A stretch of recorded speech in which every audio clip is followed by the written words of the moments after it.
I think I found the original Mantar, and I'm very excited about it. This is the story of a territory grinder from the 50s, 60s, 70s, and even a little bit of the 80s. A man that wrestled a reported 8,000 matches, maybe. Yukon Moose Cholak. So when I started this off-season spin-off of 10 Bell, I wanted to not only go way back into wrestling history, I wanted to attempt to cover a few wrestlers that we're never going to be able to do on the actual show because there's just not enough accessible information to fill an hour or, with us, like 2.5 hours. But these wrestlers were there. They did it. They're the foundation of pro wrestling, and they deserve to be remembered too. One of those being Moose Cholak. I stumbled onto Moose the way I assume most people do these days. I was thumbing through old footage, and all of a sudden there was a dude in a moose head. So I put him at the top of my list to answer a very simple question. Hey, what the f***?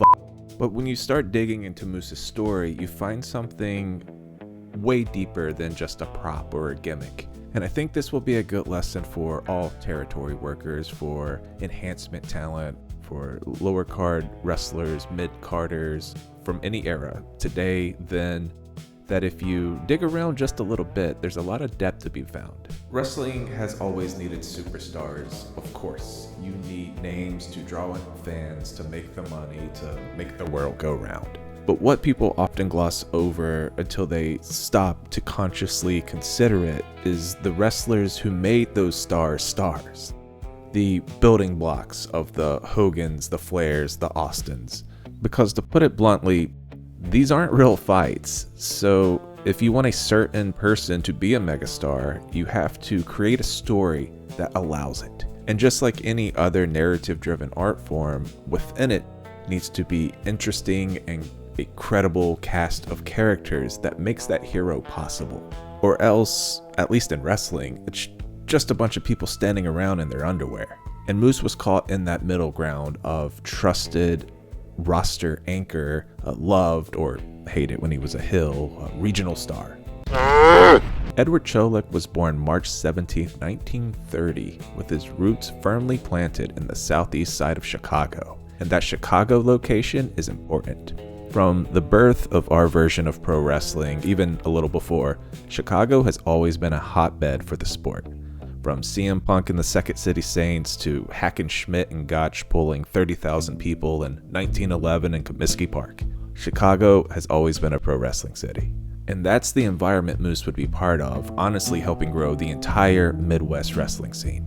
But before any of that, Moose was a real athlete and a real badass. In high school, Ed was an all-city amateur wrestler as well as a super good football player. So good that Cholak played college football at the University of Wisconsin as a tackle during the 1949 and 1950 seasons. However, he would leave school to go on to serve in the United States Navy during the Korean War. And during his time in service, he still wrestled, he boxed, and obviously that helps bridge the gap between his football years and his entry into pro wrestling. And pro wrestling in the 50s was a natural second act for a big tough dude like Cholak.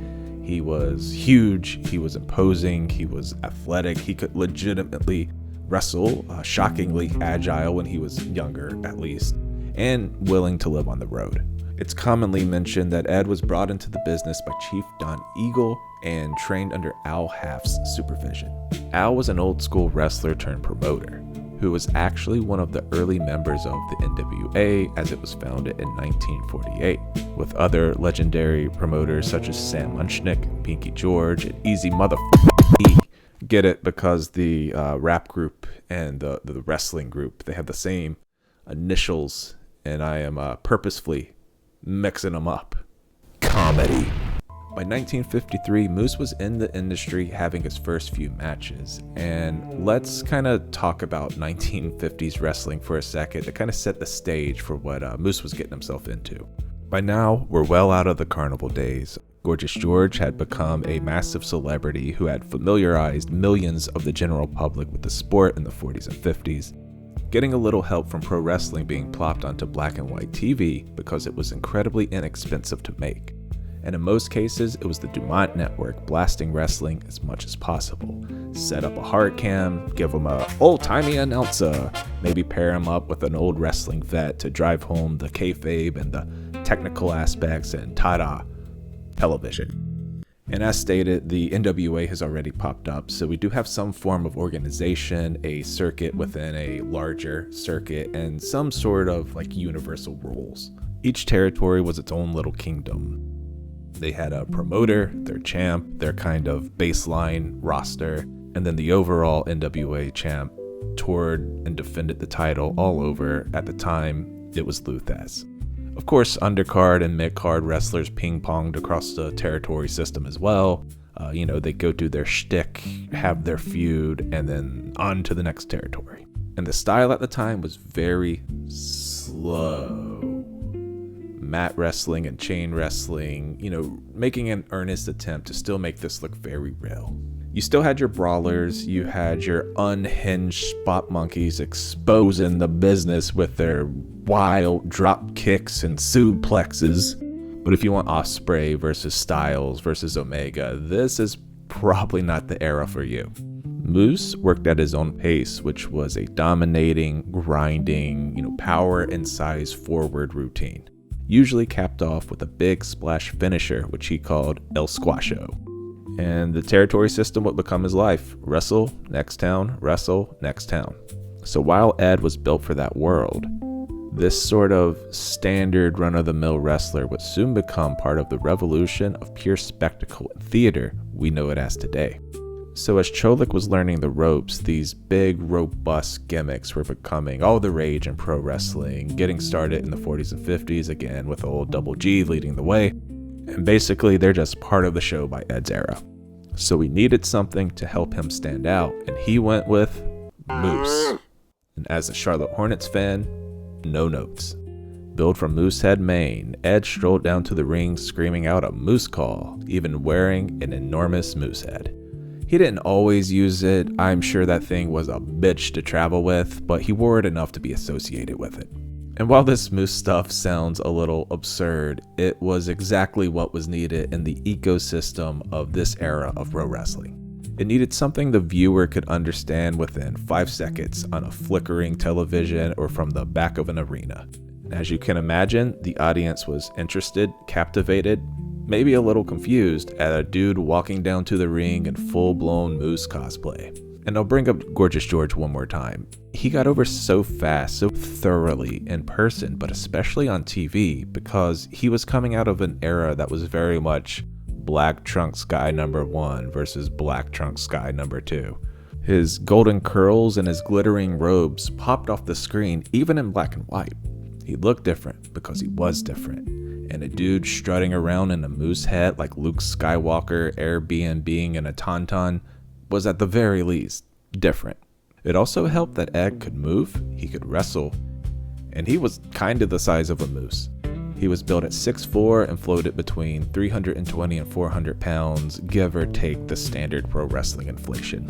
And instead of just being another big dude in pro wrestling, this Moose branding gave him a hook. And with that, Moose quickly became associated with the Midwest wrestling scene. Like Broadway in New York or getting hopped up on speed and trying to eat a live alligator in Florida, he was a local fixture. But that's not to say that Moose didn't hop on the territory circuit himself. While home base, while the bulk of his work is most certainly the Midwest, he was more than a stay-at-home weekend warrior. Moose faced NWA champion Buddy Rogers in Ohio. He wrestled Bearcat Wright in Detroit. He did spots in Pennsylvania and had nice little runs in the Northeast with Capital Wrestling, the rough draft for what would become WWE, where he wrestled Peter Maivia, Paul Jones, and even a young Giant Baba. And that's how ingrained Moose is. He is floating around in all this core wrestling history as it's happening.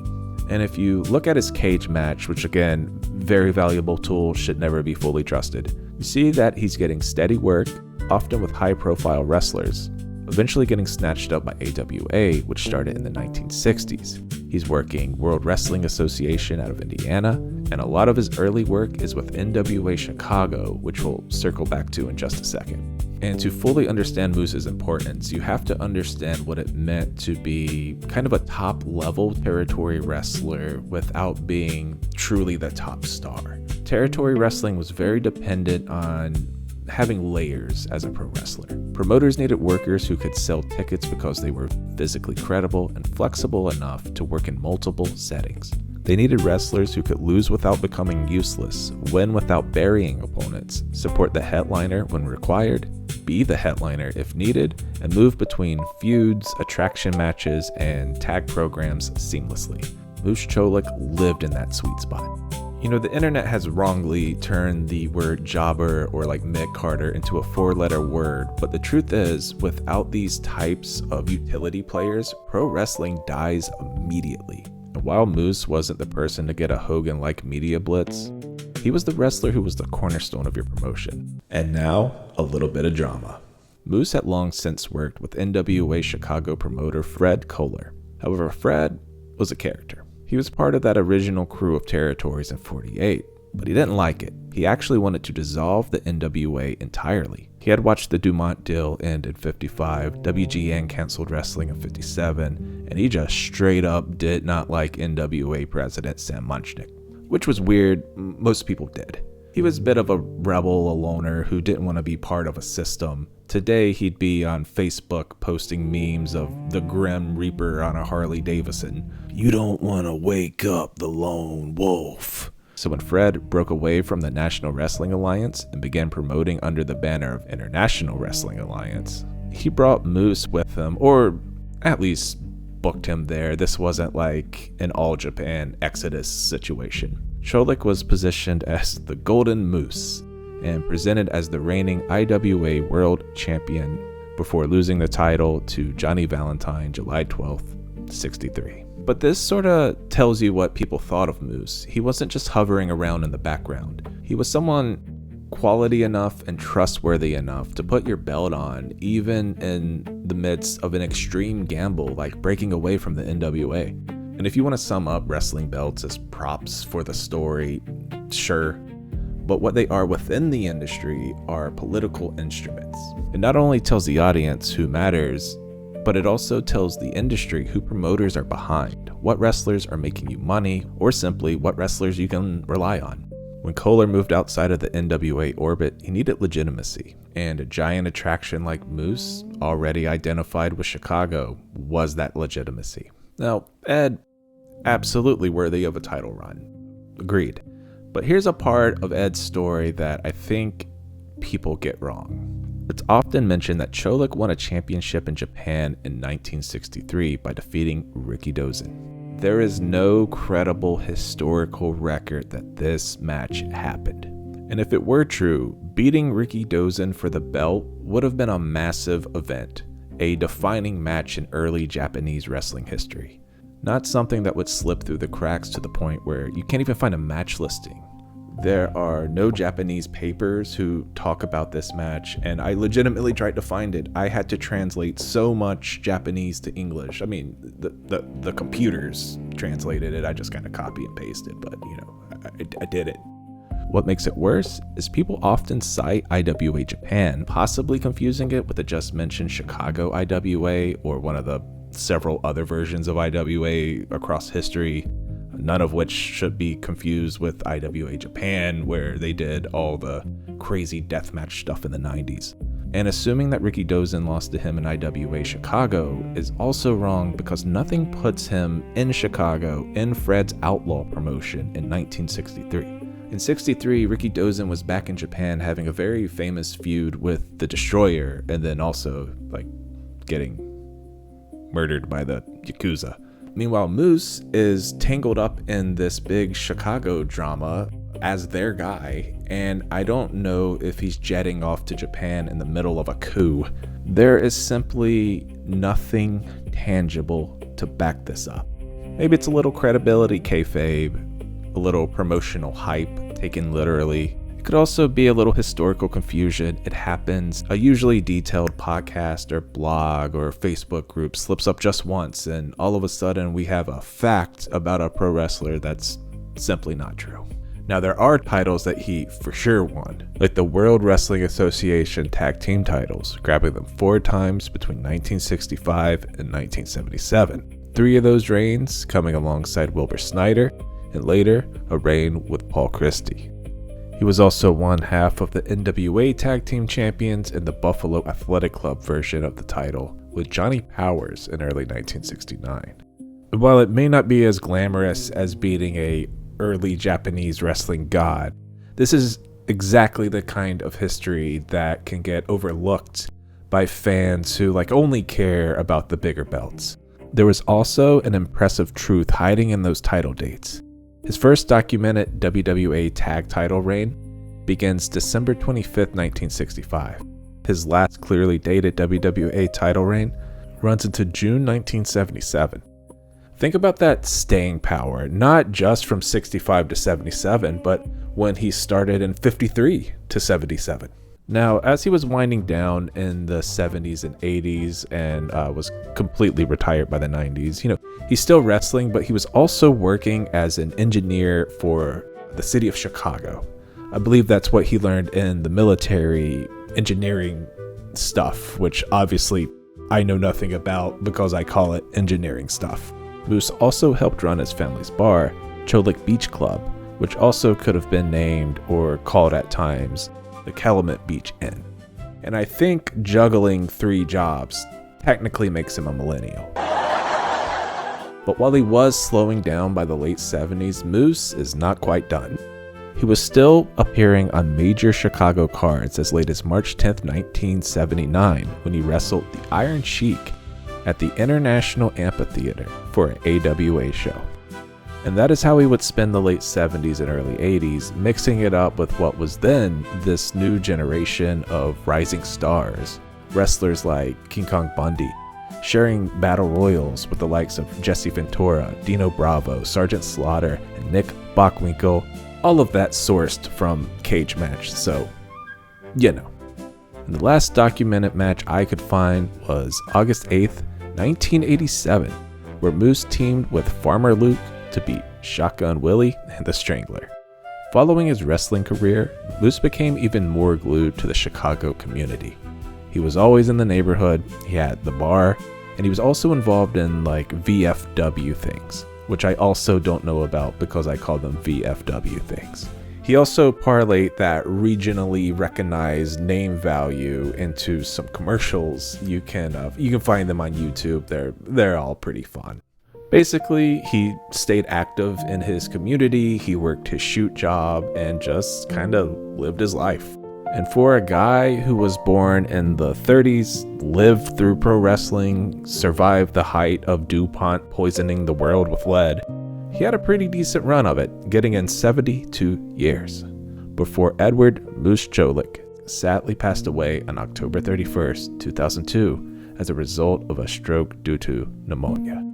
Now, am I saying that Moose Cholak is the most game-changing wrestler ever? Am I saying that you have to go back and watch his matches? They're essential viewing. Not really, but the cut of wrestler he was is something indescribably important.